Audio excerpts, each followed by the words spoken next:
Silakan. Baik, salam sejahtera bagi kita semua. Berjumpa lagi dengan kami, ya sahabat-sahabat konsep yang menyaksikan dimanapun Anda berada. Saat ini kita akan membahas pelajaran sekolah sahabat, pelajaran ke-7 membagikan firman. Ayat hafalan Anda dalam Yesaya 55 ayat 11. Demikianlah firmanku yang keluar dari mulutku, ia tidak akan kembali kepadaku dengan sia-sia, tetapi akan melaksanakan apa yang kuhendaki dan akan berhasil dalam apa yang kusuruhkan kepadanya. Ya, jadi saudara-saudaraku yang dikasih dalam nama Tuhan, ayat ini merupakan ayat yang sangat jelas sekali, dan saya pikir ini adalah ayat yang sangat powerful bahwa firman Tuhan itu tidak akan kembali dengan sia-sia. Jadi ketika firman itu disampaikan, firman itu keluar dari mulut kita, atau firman itu keluar untuk menjangkau jiwa-jiwa, untuk orang-orang yang mendengarkan, itu tidak akan kembali dengan apa? Dengan sia-sia. Jadi nah, beberapa lambang-lambang yang dijelaskan dalam pelajaran sekolah sahabat kita mengenai firman Tuhan, ada beberapa lambang-lambang yang menggambarkan firman Allah itu sendiri. Ada beberapa ayat-ayat di sini. Yang pertama dalam Yeremia 23:9. Ya, saudara bisa buka Alkitab saudara. Firman Tuhan itu katanya seperti api dan palu. Ya, jadi api sangat jelas sekali bagaimana fungsi api adalah memurnikan, ya. Walaupun dia panas, walaupun mungkin yang dimurnikan ini merasa sakit, merasa ya dalam proses pemurnian itu merasa tertekan, ya, bahkan bergumul gitu, ya.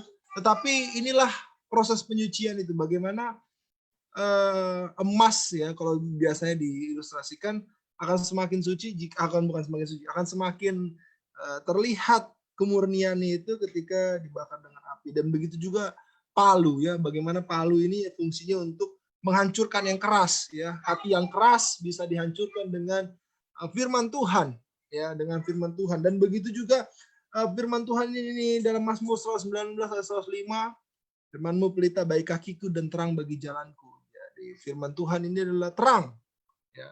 Bagaimana kita tinggal di dunia yang penuh dengan kegelapan, kita butuh firman Tuhan untuk meneranginya. Jadi kalau kita ilustrasikan, ketika kita lihat di sini bagaimana terang itu menuntun perjalanan kita, karena terang ini digunakan untuk menuntun kaki kita, bagaimana langkah kaki kita ke arah mana. Jadi sebagai standar penuntun kita itulah firman Tuhan. Begitu juga dalam Matius 4 ayat 4, firman Tuhan adalah roti hidup, ya, makanan rohani kita. Jadi kalau rohani kita tidak dipenuhi dengan firman Tuhan, kita tidak mempunyai kerohanian yang baik, yang cukup, ya, karena firman Tuhan adalah roti hidup. Begitu juga dalam Lukas 8 ayat 1, firman Tuhan adalah benih. Ya, jadi iman kita akan terus bertumbuh jika kita belajar firman Tuhan, bertumbuh hari demi hari. Jadi saudara-saudara, firman Tuhan ini sangat-sangat berkuasa, ya, sangat-sangat memiliki kuasa. Dan bagaimana kita sebagai umat-umat Tuhan harus menjadikan firman Tuhan standar satu-satunya standar hidup kita, ya, standar utama bagi hidup kita. Lalu firman Allah berkuasa juga untuk menciptakan. Inilah dalam pelajaran sekolah sahabat kita, kuasa kreatif dari firman Tuhan. Bagaimana dalam kitab Kejadian Allah menciptakan langit dan bumi dengan berfirman, ya, begitu luar biasa.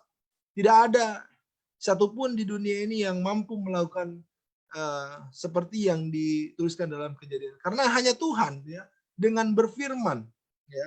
Dan kita lihat bagaimana dunia ini begitu indah karena kuasa kreatif firman Tuhan. Lalu yang berikut, bagaimana manfaat mempelajari firman Tuhan. Ya, mempelajari firman Tuhan sangat banyak manfaatnya.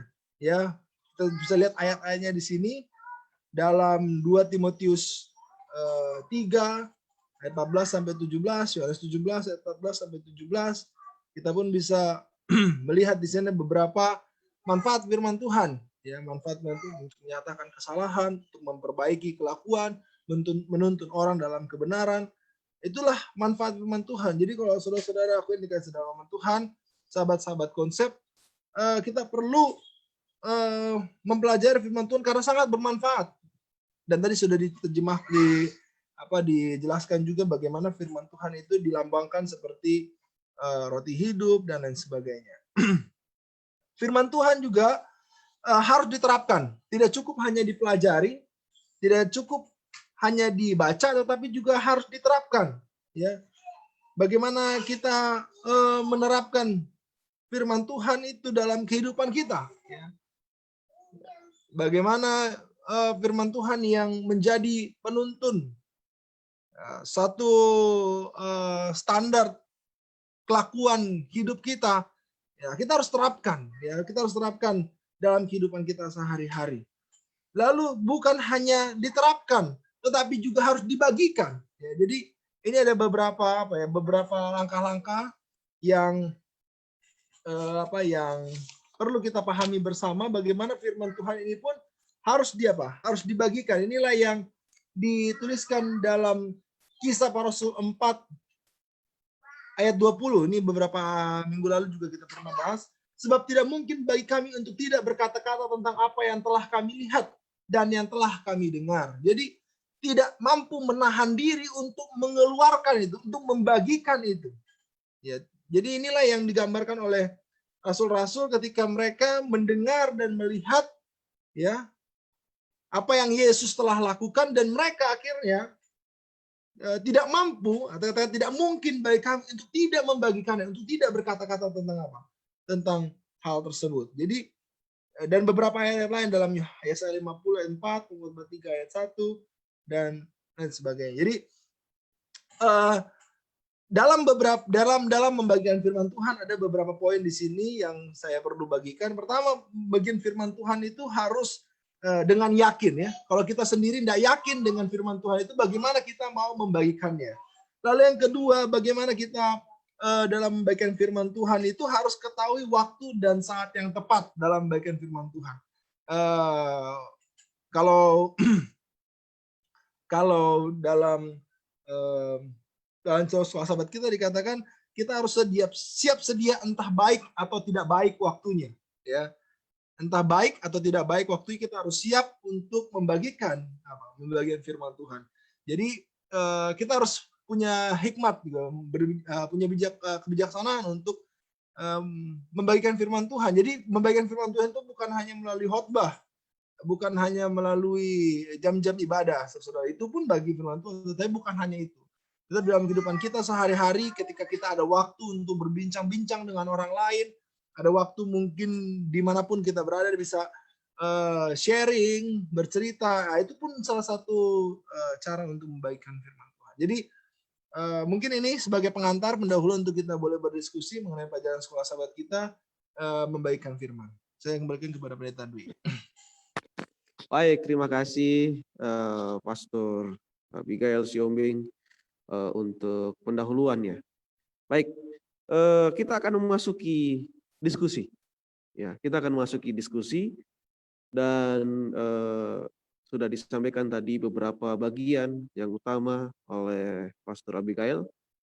Mungkin daripada teman-teman, ya, pastor-pastor yang lain dan juga ada Pardosi boleh menyampaikan apa yang didapat dari pelajaran yang ketujuh ini menurut saudara dan saudara sekalian.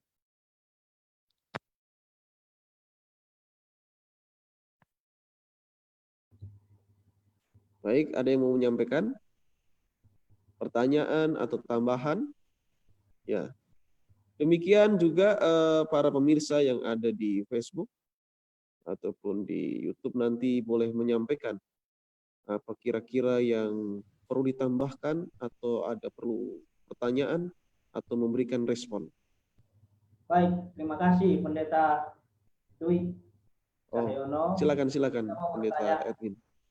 Saya mau bertanya. Pelajaran kita sepanjang satu pekan ini berbicara tentang membagikan firman.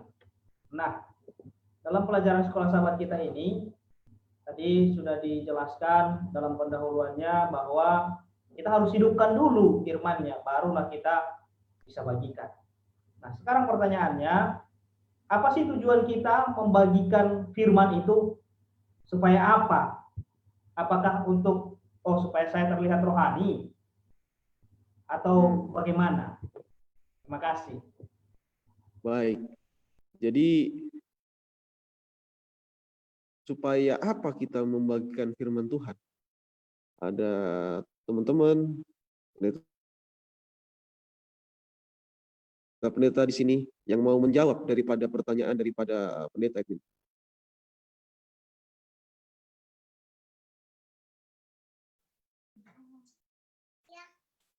Ya, jadi sederhana sekali ya, bahwa ya memang ini pertanyaan yang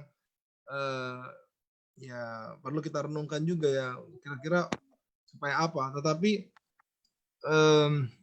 sederhananya gini, apa yang kita alami ketika kita mendapatkan berkat itu pun yang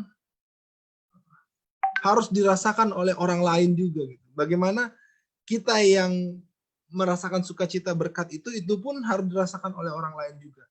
Jadi itu apa ya? Ini analoginya bahwa firman Tuhan ini bukan untuk dipendam bagi diri kita sendiri. Jadi kita doang yang untung, istilahnya gitu. Ya, jadi kita doang yang yang mendapatkan kesenangan atau kebahagiaannya. Tetapi firman Tuhan ini pun harus menjadi berkat juga bagi orang lain. Jadi artinya kenapa kita harus bagikan? Supaya orang terberkati. Itu yang pertama. Jadi maksudnya itu dulu yang dari, mungkin nanti yang lain ada lagi yang mungkin mau menambah. Tapi kalau dari saya itu sederhananya bahwa kita dapat berkat dari firman Tuhan itu, bagaimana orang lain pun boleh terberkati oleh firman itu, supaya orang lain terberkati. Baik, jadi kalau menurut Pastor Rabi supaya orang lain terberkati. Baik, ada jawaban yang lain mungkin sekaligus atau memberikan tanggapan, tambahan, atau pertanyaan? Silakan. Baik, Pendeta Dwi, kalau boleh berbagi. Tadi Ya, pertanyaan silakan. Pendeta Edwin baik sekali ya. Sangat baik sekali. Kira-kira apa tujuannya kita bagikan firman? Saya mau coba bawa pikiran kita di sisi yang lain. Ada satu cerita di Alkitab, yaitu ketika Yesus bertemu dengan perempuan Samaria di sumur. Saya rasa kita semua tahu cerita ini. Kita tahu siapa orang Samaria, kita tahu siapa juga perempuan ini. Singkat cerita, pertemuan dengan Yesus itu begitu berkesan, sehingga dia mengenal siapa air hidup itu ya, yang tidak akan buat dia haus lagi, sehingga nggak perlu lagi ambil air. Dan apa yang dia lakukan setelah itu, dia pergi ke kampungnya, dia kasih tahu orang kampungnya, wah ini ada Mesias ini. Dan akhirnya satu kampung itu datang. Kalau kita lihat Yohanes pasal 4 ayat 39, banyak orang Samaria dari kota itu telah jadi percaya kepadanya karena perkataan perempuan itu yang bersaksi. Jadi satu hal yang saya dapat, yang saya mau bagikan adalah apa yang kita sampaikan itu respon dari apa yang kita sudah dapatkan dan mengubah kehidupan kita. Jadi lepas dari kita berpikir apa tujuannya, seolah-olah itu jadi keharusan, wah saya harus sampai harus sampai lagi. Tapi itu seperti otomatis ya. Saya dapat kenal Yesus itu, firman ini berkuasa mengubahkan diri saya, dan akhirnya otomatis saya jadi saksikan itu ke orang lain. Nah, itu indahnya pelajaran sahabat kita. Bagaimana bersaksi itu sebenarnya juga adalah respon ya dari apa yang kita sudah dapatkan. Itu yang saya boleh tambahkan, Pendeta.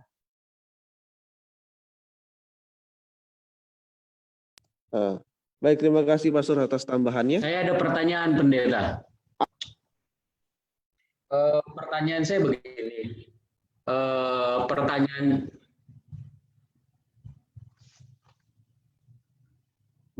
Saya ada pertanyaan. Pertanyaan saya ialah, kalau pelajaran hari Senin itu kan katakan ada kuasa kreatif dari firman Allah. Kita manusia ini juga kan pasti kreatif. Pertanyaan saya adalah, Ketika kita menyampaikan firman Tuhan, baik khotbah, kesaksian, atau apapun, kira-kira bagaimana kita bisa tahu, kira-kira kreativitas kita ini adalah kreativitas dari kuasa Tuhan, atau kreativitas kita ini hanya karena mengandalkan kepintaran kita.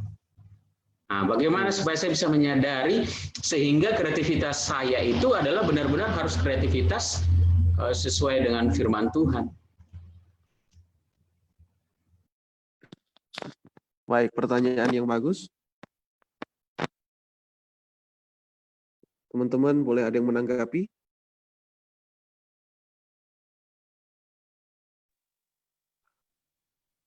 Ya, saya sedikit Mas Dwi ya. Iya, silakan. Jadi saya jawab pertanyaan yang pertama tadi. Tujuan kita membagikan firman Tuhan itu yang ditanyakan oleh Pastor Edwin Pasaribu di pelajaran hari Kamis menarik yang dikatakan memang berita baik itu harus kita bagikan. Ya, pelajaran sekolah sahabat kita katakan pikirkan tentang saat-saat dalam hidup Anda sedang mendapatkan kabar baik.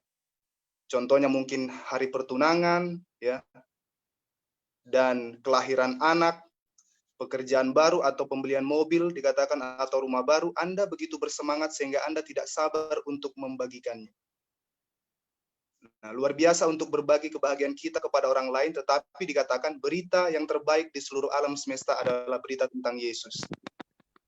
Nah, ketika dikatakan pelajaran sekolah sahabat kita, seseorang itu datang kepada Kristus, maka begitu cepat pula lahir di dalam hatinya suatu kerinduan memberitahukan kepada orang lain betapa indah dan berkat persahabatan yang diperolehnya dengan Yesus. Nah, baik, itu dia jawaban dari saya. Untuk apa kita membagikan firman? Karena memang kita terpesona tentang hubungan kita dengan Yesus. Yang kedua, pertanyaan daripada Pendeta Adrian. Mohon maaf, Pendeta Dwi, saya langsung jawab pertanyaan kedua, nggak apa-apa ya? Nggak menyita waktu ya. Silakan. Kuasa kreatif dari firman Allah itu di pelajaran hari Senin. Kenapa dikasih judul seperti itu? Karena memang firman Allah itu kreatif. Ya, karena apa kreatif? Pelajaran sekolah sahabat kita sudah katakan, mungkin manusia dapat berbicara tentang apa yang ada. Ya, manusia mungkin bisa berkata akan hujan karena memang dia melihat mendung. Ya, manusia mungkin berkata ini mobil akan mati karena memang bensinnya mau habis. Tetapi kreatif firman Allah dikatakan di pelajaran hari Senin. Kenapa? Karena dikatakan manusia dapat berkata-kata, dapat berbicara tentang apa yang ada, tetapi Allah berbicara tentang hal-hal yang belum dilakukan dan akan terjadi di kemudian hari. Jadi itu menurut saya, Mas Pendeta Dwi, kenapa hari Senin itu dikatakan kuasa firman Allah itu sangat kreatif. Terima kasih. Baik. Apa yang dimaksud kuasa kreatif daripada firman Allah? Mungkin kita bisa diskusikan lebih lanjut. Ya, kita kasih Sir Pardosi untuk memberikan pencerahan kepada kita. Baik, selamat malam. Terima kasih. Selamat pagi kalau nanti ditontonnya baru besok pagi atau kapan saudara menonton. Jadi saya menyapa saudara-saudara sahabat konsep. Ya. Yang dimaksudkan dengan kuasa kreatif firman Tuhan itu artinya bahwa seperti tadi ayat hafalan yang dibacakan itu dalam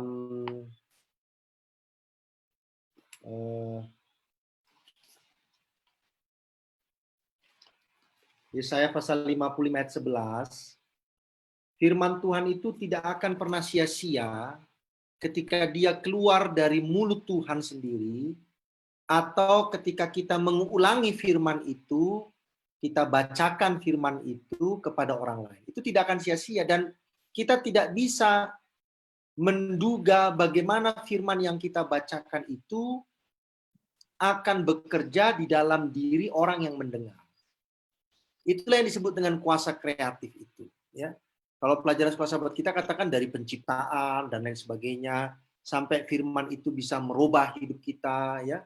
Kalau baca Ibrani pasal yang keempat, firman Tuhan itu seperti pedang bermata dua yang menusuk tajam, ya, dan lain sebagainya. Jadi kita tidak bisa menduga bagaimana firman itu bekerja ketika firman itu sudah disampaikan, diucapkan. Nah, kita sebagai manusia perlu kreatif menyampaikan firman Tuhan itu. dalam penyampaiannya kita perlu kreatif, ya, dengan cara-cara yang berbeda kepada orang yang berbeda, ya, karena tidak semua orang itu mempunyai kemampuan latar belakang yang sama di dalam menerima kebenaran firman Tuhan, ya. Ada yang cepat bisa menangkap, ada yang agak pelan, ya, ada yang harus menggunakan alat peraga, PowerPoint, ada yang hanya dengan kalimat, ya, dan sebagainya. Jadi kita harus kreatif dalam menyampaikan firman Tuhan. Tetapi firman Tuhannya sendiri itu sangat berkuasa sehingga dia bisa menghasilkan perubahan hidup yang luar biasa, ya. 2 Timotius 3:16 itu kan segala tulisan yang dilakukan Allah memang bermanfaat untuk mengajar, menyatakan kesalahan, memperbaiki kelakuan, dan mendidik orang dalam kebenaran. Orang baca Alkitab saja kalau benar-benar baca Alkitab pakai kuasa Roh Kudus, itu bisa berubah hidupnya. Dan itu karena kuasa firman Tuhan. Terima kasih.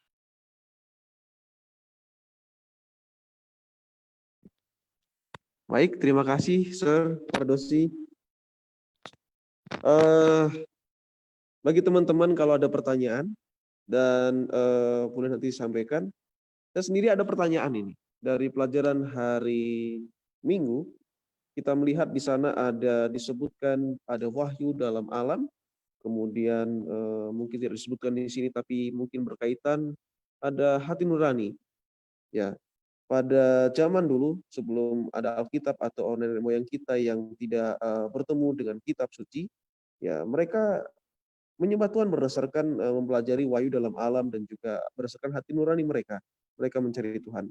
Pertanyaannya adalah mengapa kita masih perlu kitab suci, sedangkan ada wahyu dalam alam dan juga ada hati nurani yang bisa membawa kita kepada Tuhan. Mengapa kita perlu kitab suci? Mungkin teman-teman ada boleh membantu menjawab untuk diskusi.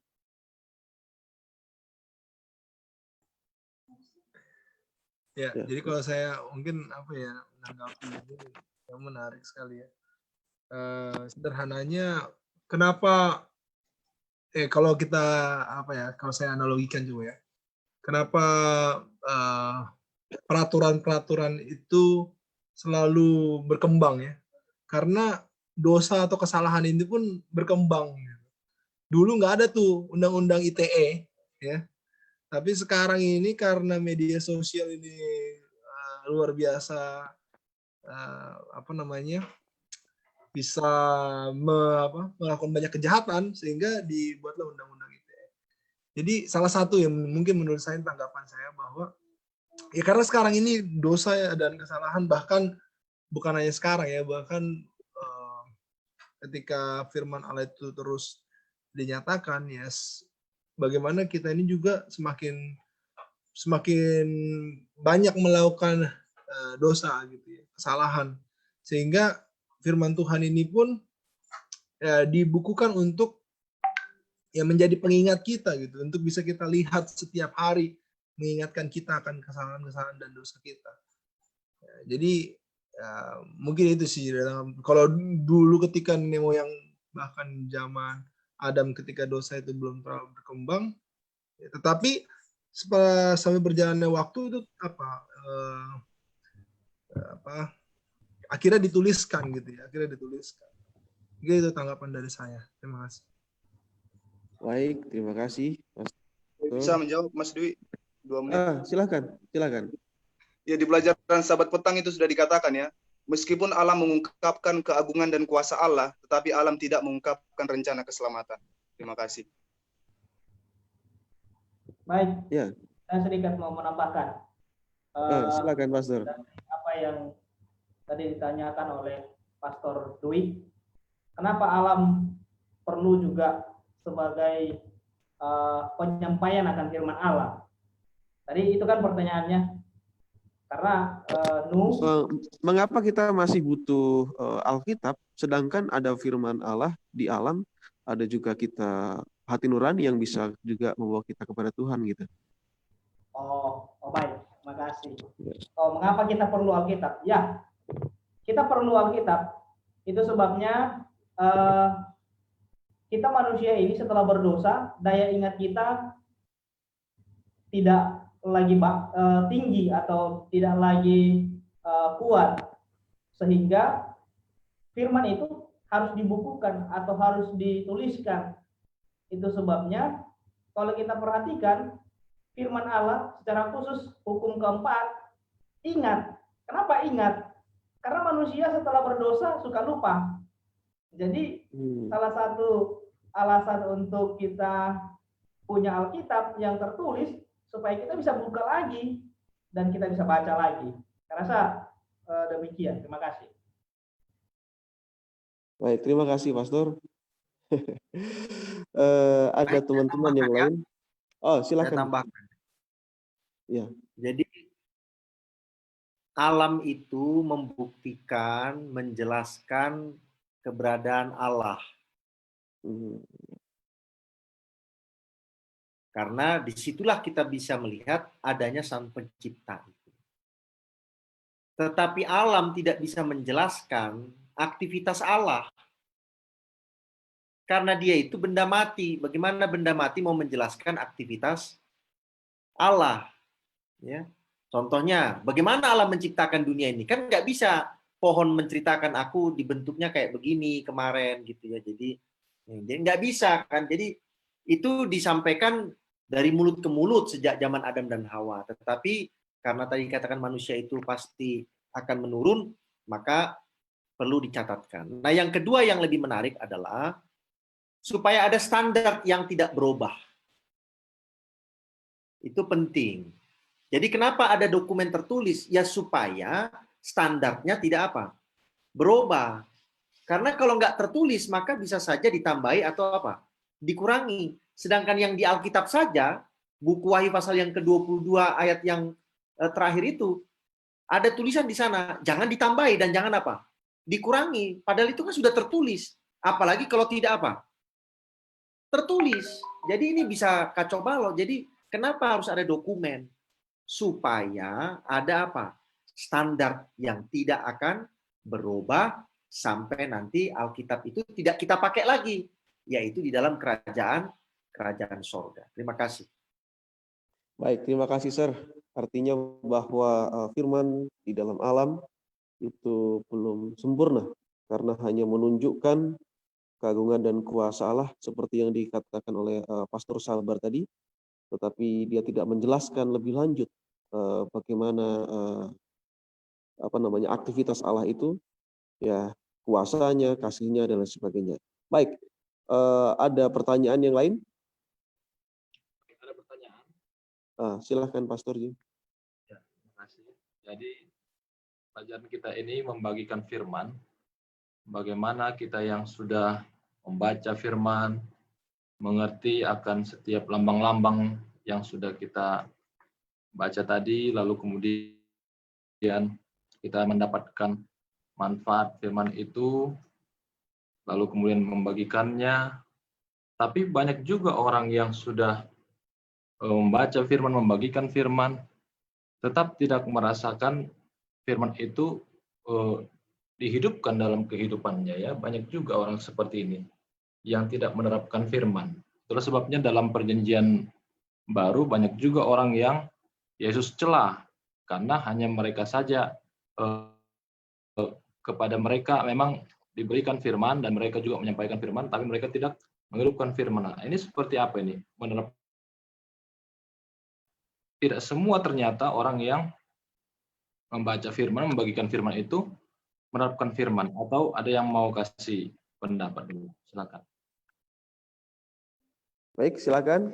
Ada yang mau menjawab Pastor Jimmy?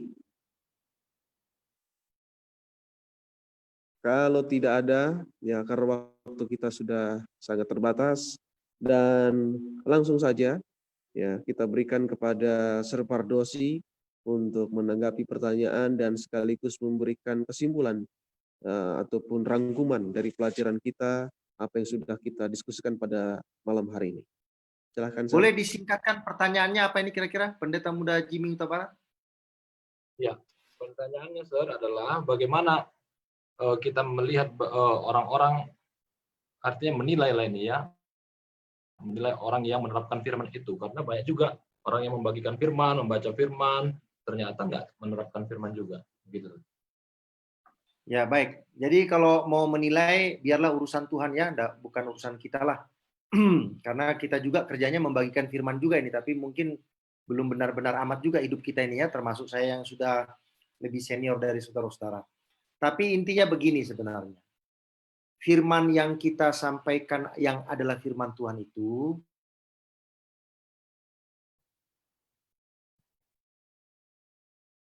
akan semakin berkuasa yang dalam proses menyesuaikan dengan firman yang kita bawa. Ya, akan lebih apa?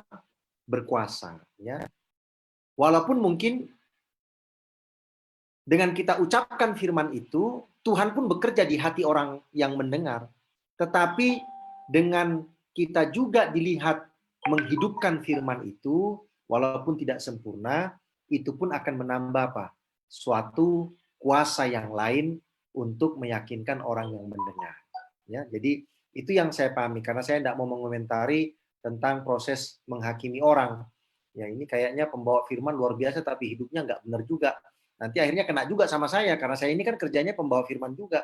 Tapi saya mengakui bahwa hidup saya juga tidaklah benar-benar sekali dibandingkan orang lain gitu, sehingga saya mengklaim diri saya lebih baik dari orang lain. Tetapi intinya adalah firman itu akan lebih berkuasa karena Roh Kudus bekerja di dalam hati orang yang mendengar, tetapi juga karena kita juga belajar menghidupkan firman yang kita bawa. Terima kasih. Oke, terima kasih, Sir. Satu lagi, Sir, sebelum kita menutupnya mungkin ya. Nah, ada pemikiran seperti ini. Orang-orang berkata bahwa ayo kita menginjil, memberitakan firman, membagikan firman kepada orang lain supaya Yesus segera datang. Nah, kira-kira pemikiran seperti ini benar atau bagaimana, Sir, idealnya? Ya, kan memang kita diminta oleh Tuhan untuk mengabarkan Injil dalam dua aspek. Satu kan perintah ya, perintah. Matius 28, kisah pasal 1, kamu harus menjadi apa? Saksi ya. Tadi kan sudah katakan, saya menjadi saksi Kristus itu karena memang sukacita yang luar biasa, nggak tertahankan lagi sehingga saya sampaikan sama orang banyak, kan itu ya. Nah, yang kedua adalah karena itu perintah, berarti tujuannya adalah untuk membawa orang sebanyak mungkin datang kepada siapa? Kepada Yesus, karena itu merupakan tanda-tanda kedatangan Yesus yang kedua kali. Apa itu Matius pasal 24 dan 14? Injil ini harus diberitakan kemana? Ke seluruh dunia, barulah tiba kesudahannya. Jadi kalau kita terlibat di dalam penginjilan, maka Injil ini akan semakin cepat tersebar kemana? Ke seluruh dunia. Lalu Matius 24 ayat 14 itu akan digenapi. Ya, Injil disebar ke seluruh dunia, barulah tiba apa? Kesudahannya. Kesudahan apa itu? Semua tanda-tanda itu ditutup, yang Matius 24. Nah, kalau sudah tanda-tanda itu ditutup, maka ada peristiwa 1-2 di buku Wahyu, lalu baru datanglah siapa? Yesus Kristus. Jadi kalau dikatakan mari menginjil karena Yesus segera datang, ya kaitannya itu adalah dengan kita menginjil, maka kita akan mempersiapkan diri kita, mempersiapkan banyak orang untuk menyambut apa? Kedatangan Yesus yang sudah dekat itu. Ya. Lalu ada orang katakan demikian, berarti kalau kita semua menginjil ini semakin cepat Yesus datang. Ya, kedatangan Yesus tidak diatur sama kita. Ya, bukan kita yang mengatur kedatangan Yesus itu. Ya. Tetapi kedatangan Yesus itu kan memang dikatakan di Alkitab sudah dekat. Tetapi sudah dekatnya itu kan bukan hitungan kita. Sudah dekatnya itu adalah hitungan Tuhan. Ya, bukan hitungan kita. Jadi kalaupun saya katakan itu sudah dekat, itu versi Tuhan, bukan versi saya. Karena sejak saya jadi Advent sampai sekarang, ya belum datang-datang juga. Sudah dekat itu seberapa dekat Pak Pendeta? Ya sedekat-dekatnya dalam pikiran Tuhan, bukan sedekat-dekatnya pikiran saya. Ya. Tetapi tanda-tandanya kan sudah ada. Ya. Demikianlah kita memahami, mari menginjil karena Yesus sudah datang, segera datang. Karena Yesus segera datang, mari kita apa? Menginjil. Karena Yesus sudah dekat kedatangannya, maka kita ini harus memanfaatkan waktu ini sebaik-baiknya, mempersiapkan diri kita, dan mempersiapkan banyak orang untuk apa? Menyambut kedatangan Yesus yang kedua. Baik, terima kasih sahabat Dosi, teman-teman yang lain, sahabat konsep, dan juga para pemirsa di Facebook. Boleh memberikan juga reaksi, bisa membagikan apa yang sudah kita lakukan pada saat ini, yaitu mempelajari pada pelajaran sekolah sahabat yang ke-7 mengenai firman Tuhan. Dan kita sebagai umat-umat Tuhan boleh senantiasa ikut ambil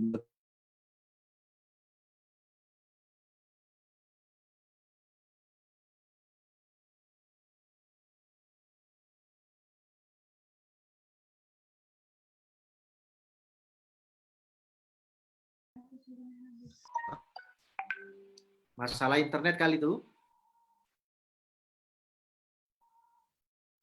Ya, sepertinya ada gangguan teknis dari Pendeta Dwi. Kalau memang tetap begini, mungkin saya ambil alih saja. Ya, sepertinya tidak ada responnya. Oke, baik. Terima kasih Pendeta Dwi, mungkin karena koneksinya kurang baik. Jadi sekali lagi terima kasih sudah bergabung dengan diskusi Sekolah Sabat bersama dengan Konsep dan juga Pendeta Pardosi. Dan saat ini kita akan mengakhiri, menutup diskusi kita malam hari ini. Kami mengundang Pendeta Sabar Simbolon, boleh memimpin kita di dalam doa.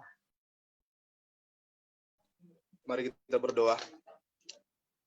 Bapa kami yang ada di dalam kerajaan surga, pada saat ini Tuhan kami sudah selesai meringkaskan pelajaran sekolah Sabat yang akan dibahas oleh umat-umat Tuhan Gereja Mahasiswa Advent hari ke-7 pada hari Sabat yang akan datang.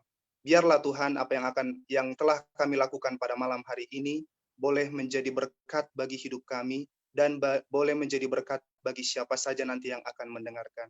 Dan semua yang kami lakukan pada malam hari ini Tuhan hanya untuk membuat Allah senang dan kami dapat melakukan apa yang Tuhan perintahkan agar kami dapat memberitakan Injil di dalam masa hidup kami ya Bapa. Sebentar Tuhan kami akan berpisah daripada virtual ini, kami akan beristirahat, Tuhan jagai dan lindungi kami, hingga pada besok pagi Tuhan kami boleh bangun mendapatkan semangat yang baru, karena firman-Mu sudah memberkati kami pada malam hari ini. Terpuji Engkau Tuhan, kehendak-Mu yang terjadi di dalam hidup kami. Hanya dalam nama anak-Mu Yesus kami sudah berdoa. Amin. Amin.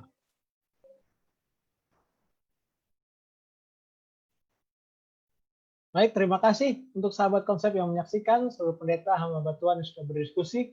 Kami percaya diskusi ini jadi berkat, jadi kekuatan untuk kita semua. Tuhan memberkati kita. Thank you.